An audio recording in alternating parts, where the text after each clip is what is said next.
Hello and welcome to FPL Malmo. My name is Andy and I've got my team selection ahead of Game Week 34 for you today. I have done a free hit video, so if you want to check that out, I'll leave a link in the description. But today we'll go through my team. I'm also going to go into the best budget midfielders for Game Week 34 because that is the transfers that I'm going to be making. If you enjoy these videos, then give it a like and subscribe to the channel. But without further ado, let's jump into it. So, Game Week 33, I finished on 71 points. It was a red arrow, about 5k in total. It ended up being a really disappointing game week for me, mainly because it started so well. After the Saturday, I think I had Pedro Porro, who had gone off injured, so he was on 0 points. But I had Anthony Gordon with his 17. He is so consistent at home. Genuinely should be a captaincy shout at home. I never really consider him, but I think he's only blanked in one game week at home so far this season. So, yeah, he's been fantastic. Solanke getting his goal and Haaland with a goal and an assist. 10 points for him. So going into Sunday, I had triple Arsenal, triple Liverpool. I was expecting them both to win, and every single one of those players blanked. And the biggest thing was that I'd bottled the captaincy. Really, I had it on Cole Palmer. I changed away to Mo Salah. That's about a 50 point. It's not a 50 point swing.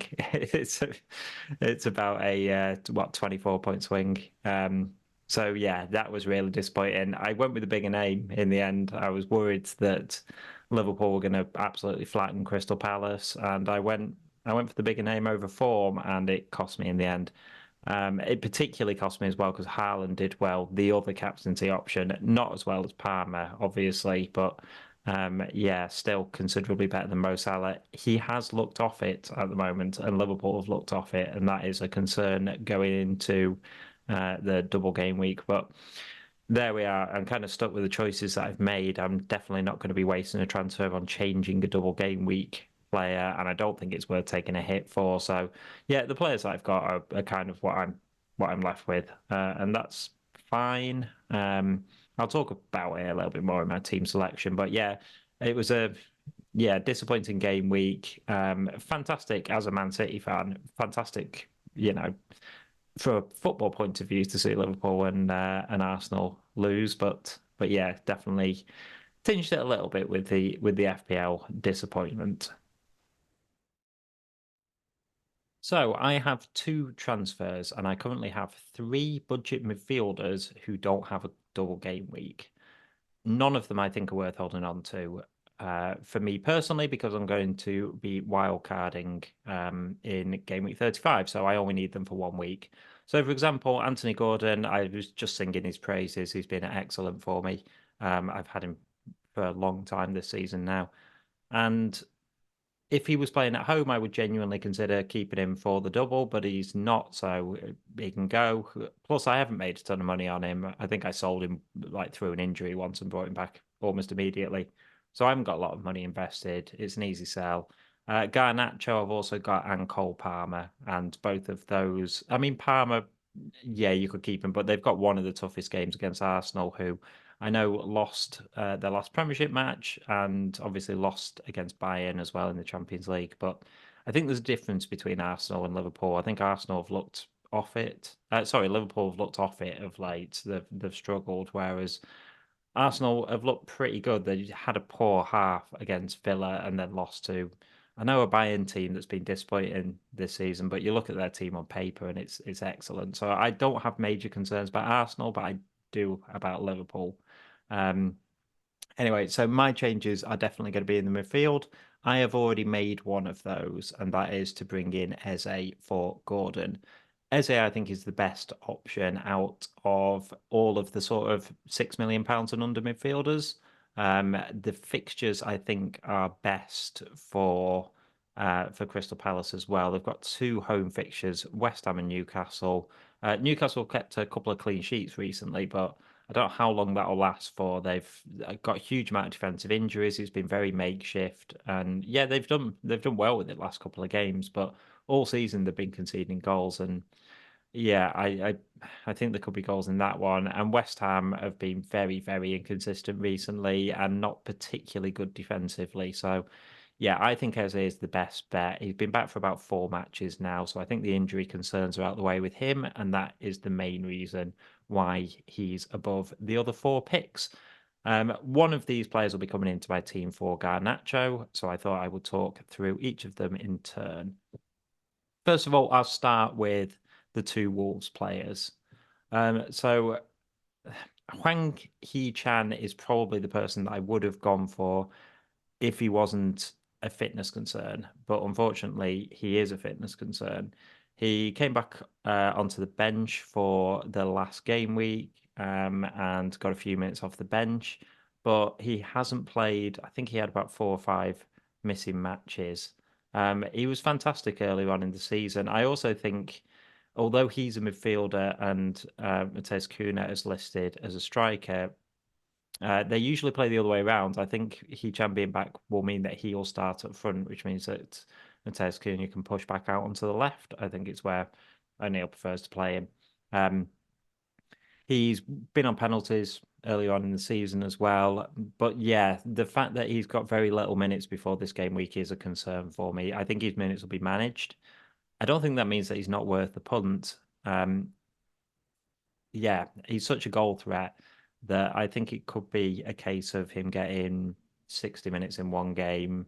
He could potentially come off the bench in the other, something like that. But they've got so many injuries, going forward in their front three, sorry, that yeah, I can see his minutes being managed, but I think he will definitely get minutes.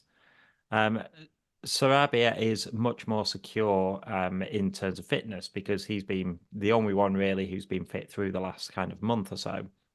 And he's done pretty well. He's got a couple of returns. He took a penalty in that time as well. If everyone was fit, my feeling is that he's probably the one that would drop to the bench. And I think out of sort of Cunha, Neto, He-chan, I think he's probably the worst option out of them. And his price kind of reflects that as well. He is the cheapest out of those four players. But yeah, his minutes are much more secure because he's been fit and he's been playing. Um, Now, I don't think it means he's definitely going to get 90 minutes in both games. Like, particularly if Hee-chan was benched for one of them, I could see Sarabia being one of the players that makes way for him, and that concerns me a touch. But like I say, I think he'll get more minutes than Hangui-chan over the 2 matches. Yeah, both decent options. I do prefer Huang. I think it's where I'm likely to take my punt, but in my free hit video, I argued against, Trent, for example. I said wasn't worth the risk because I don't think he'll get 90 minutes across the 2 game weeks. So it's hard for me now to sit here and justify Huang as a choice, apart from the fact that I just prefer him as a player on the on the eye test, on the stats. Yeah, plays down the middle. I might be prepared to take the punt on that one. Now, moving on to the other ones, I've got Michael Elise, who very, very similar to Huang He-chan, really, in that he came back. He got his first start actually against Liverpool, and was involved. I don't think he was brilliant in that game, but yeah, did enough to kind of show the player that we know he is. I guess he looked a bit of a threat on the counter attack. He's I think if him and Eze were both fit, he would be my preferred option because I think he scores more goals than Eze, and Eze gets more assists, and obviously you get the extra point for the goal. Similar sort of thing. I think his minutes are likely to be managed. The reason that I'm more tempted to go with Huang is because I've already got Eze. And I think Eze is the best pick just because of fitness out of those three players. But yeah, at least like I say, if he was fit, he would be first choice, I think, for me. If you look at those points per match as well, 5.8, absolutely fantastic. I think he'll move to a top six club in the summer, and Crystal Palace will make a decent amount of money off him. Because yeah, he's a fantastic footballer. So yeah, it's another one. It's a slight risk. I feel because I've got coverage in the Crystal Palace attack, I don't need to take that risk, whereas I don't with Wolves, and I feel more prepared to. But that's completely team dependent. Like I say, if you don't own Eze, I will pick Eze over either of them. And finally, Justin Kluivert. I didn't really consider him until I was having a little look at the Bournemouth team, but the injuries that Bournemouth have got, I think, makes him a much better option. Semenyo's out; he's played a lot on the wing. Sinisterra is likely to be out, and Tavernier's out as well. It probably means that Justin Kluivert is the most secure than he's probably been all season, to be honest. Um, he he's played most matches, but he tends to either come off the bench for the last half an hour or he'll start it and he'll play an hour. But he's got attacking returns in his last three matches. His form is really good, and like I say, with the minutes being fairly secure, the thing that does put me off is the fixtures, which are absolutely fantastic. They're two away games against Villa and Wolves. Bournemouth can get points out of those for sure, but I don't know. I think if you don't own Solanke, then obviously Solanke is the one that you want to target in the Bournemouth attack. And I don't know whether those fixtures are good enough for a double up, but it depends. If you're chasing rank, for example, then he might be somebody worth taking a punt on because I think he'll get good minutes across the two game weeks. And yeah, Bournemouth do score goals. They're quite a good team going forward. So yeah, all of them seems like there's slight risks there. At the moment, I'm leaning towards Huang, but yeah, let me know in the comments what you think the best choices out of those four. So this is how the team is shaping up for next week. As you can see, Eze is there instead of Anthony Gordon. At the moment, Garnacho's in there, but he is likely to be the one that makes way for me. So we go through the team. Obviously, double Arsenal defense, which I've had for quite a while since my wild card. I think in like 17. Raya and Gabriel having Wolves and Chelsea. I don't know if I expect. I think you'd expect from Arsenal the defense has been so good this year that there's a clean sheet in there. Like I say, I'm not convinced that Arsenal are going to suddenly drop away in the title race. They've been so good this season. I remember saying before their last game that I think actually Arsenal have probably been the best team over the course of the season. It's just that they had one really bad patch where they played about four matches and picked up about 2 points. Aside from that, they've been superb. They've got the best defense. You know, they've scored a lot of goals as well. Yeah, so I expect probably a clean sheet out of that. It'd be really nice for there to be a goal for Gabriel. He's got a couple this season, but he hasn't got one recently. He is a threat from set pieces, and at Arsenal, fantastic from set pieces. So touch wood on that one. Virgil van Dijk, Fulham and Everton, they're both away games. I ummed and ahed whether to bring Van Dijk in, and really, I think I want a Liverpool defender just to cover them. And the same thing as Gabriel, really. Van Dijk is such a threat from set pieces. I would argue in that Crystal Palace game, he was probably the biggest threat on the pitch for Liverpool. I think if they were going to score in that game, it would be from a Van Dijk header from corner. Because yeah, he won a lot of them and like caused issues in the box. And yeah, he's the secure choice from Liverpool. I think whoever you pick, um, yeah, all the rest of the defense I think are likely to be rotated, and Van Dijk just isn't. And then lastly, I've gone for Branthwaite over Sabani. Both of them have double game weeks. It's the two away games that puts me off Sabani. But as you can see, Branthwaite is yellow flagged currently. He went off injured in that Chelsea thrashing.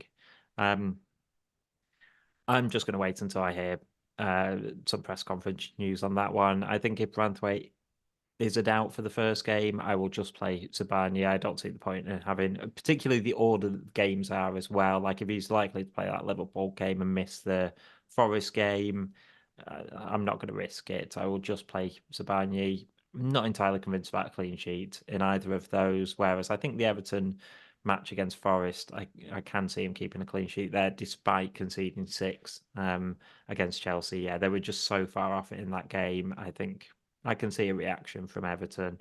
Defensively, they've been decent this season. It's been going forward where they've struggled. And yeah, they were defensively a mess against Chelsea. I expect Sean Dyche to put that right. Going on to the midfield, Eze, I've already talked about a little bit. I think he's borderline essential for this game week. I think It's a more difficult one if you are not free hitting or you haven't got the wild card left to use, whether you want to bring in Eze and hold him for the rest of the season. I think there are other players that double in 37. I certainly wouldn't be getting rid of like a Cole Palmer or a Gordon for Eze this week. But I think, yeah, if you're free hitting or you've got the wild card, then yeah, he's essential. Mo Salah currently has the captaincy. I'll talk about that more in a minute. I've got Saka, then Wolves, and that Chelsea home fixture. Yeah, I think Saka is looking a touch tired at the moment, but he's still on penalties for Arsenal. He still is involved in most of their attacking play, so I'm not too worried about him going forward. And then Garnacho is the kind of holding place, I guess, for my planned transfer. And then up front, Solanke is another one I think is pretty essential for this game week if you're free hitting or if you've got the wild card. He hasn't been as consistent in the last few game weeks, but he's just involved in all of Bournemouth's attacking play. So even if he doesn't score in a couple of games, you still sort of back him to put that right. Darwin. Now Darwin's a tough one. I actually had him in my free hit team. I don't know whether I'd stick with that or not. It's tough because yeah, Liverpool have looked poor in attack. They brought on Diego Jota as well, who has been injured, so him being back affects Darwin's minutes. But to be honest, Jota didn't make any difference. Like he missed a very good chance himself.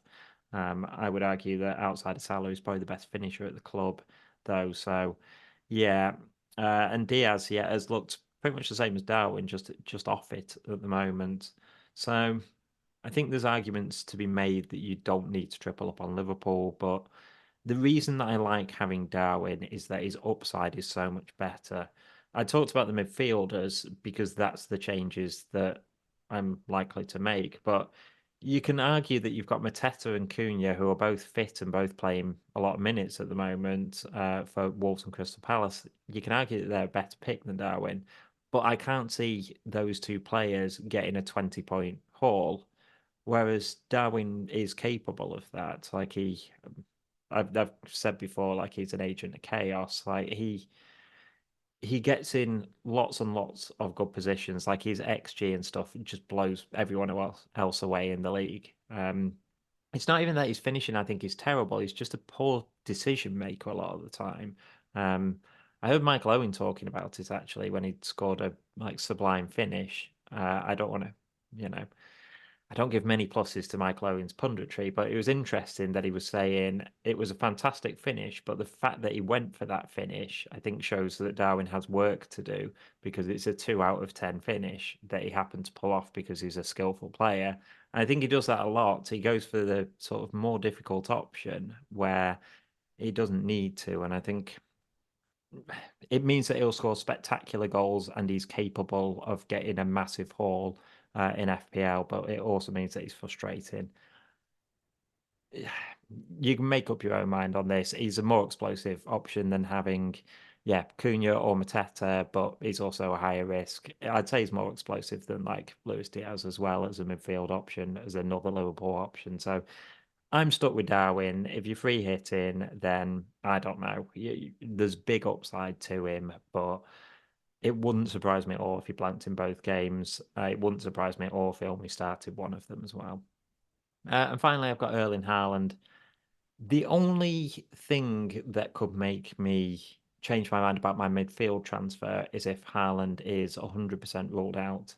Now, I do have Palmer on the bench as well as an option, but Garnacho's fixture against Sheffield United is, I mean, Sheffield United at home, and however poor United have been of late, yeah, that's such a good fixture. You fancy United will win it and win it comfortably. Um, if Haaland, who apparently the reason he was taken off in the Champions League, lost to Real Madrid was because he asked to come off. I don't know if that was injury or fatigue or whatever it was, but I can't imagine he would want to come off if it wasn't injury. So he's got to be a doubt, I would have thought, for that Brighton game. Obviously, City also have that Chelsea match this weekend. So even though the Brighton game isn't until midweek, we should get a press conference and Pep. Hopefully, he'll give us a bit of insight. If Haaland is completely ruled out, there is a chance that I just bring in either Mateta or Cunha instead of Haaland. and I play Garnacho instead, who seems mad to bench Palmer and play Garnacho, but I can't ignore Sheffield United at home compared to playing Arsenal away. It's so much of a better fixture. It's not even close. So I'd say there's like a 5% chance that I make that, but I'm really going to need Pep to 100% rule Haaland out for me to make that decision. And it'll entirely depend on the press conferences. So yeah, I think it's a decent team. I think with the free hit this week, there is so many choices where it's just gut decision. I said with the sort of midfielder choices, there isn't an obvious budget midfielder. Cunha versus Mateta, I don't think there's an obvious choice there either. Um, there's so many risky players as well because of injury, and we're not sure how many minutes they're going to get. So I think this team could easily do as well as a free hit team, or it might get smashed by a free hit team because if one of the players that's highly owned on a free hit does really well, and I don't own them, then yeah, it could hurt me. Finally, on the captaincy, at the moment it's on Salah, and I think it's going to stay on Salah despite him looking off form at the moment. The reason for that is that he takes more shots than anybody else in one of the best attacks in the league. They're playing Fulham and Everton, two teams that Liverpool at their best. I would expect them to win comfortably. Um, yeah, he's still taking tons of shots. He's going to start getting some goals because he's Mo Salah. And I think if there was an obvious candidate alongside him, you could maybe argue Saka, but I don't know. I'm not any more convinced by Saka's form as I am Salah's. Yeah, I think if there was an obvious candidate to go up against him, then I'd look at it. Even if Solanke had two home games, or yeah, another Liverpool attacker was playing really well, but they're not. So I'm 90% sure it's going to be on Mo Salah, but I'm not 100% confident of that one either because of his current form. So that's it for my team selection video ahead of game week 34. Let me know in the comments what you think of the midfield options, who you will be going with. If you enjoy these videos, then please give it a like and subscribe to the channel, but I'll leave it there for now. Thanks for watching, and I'll see you on another video.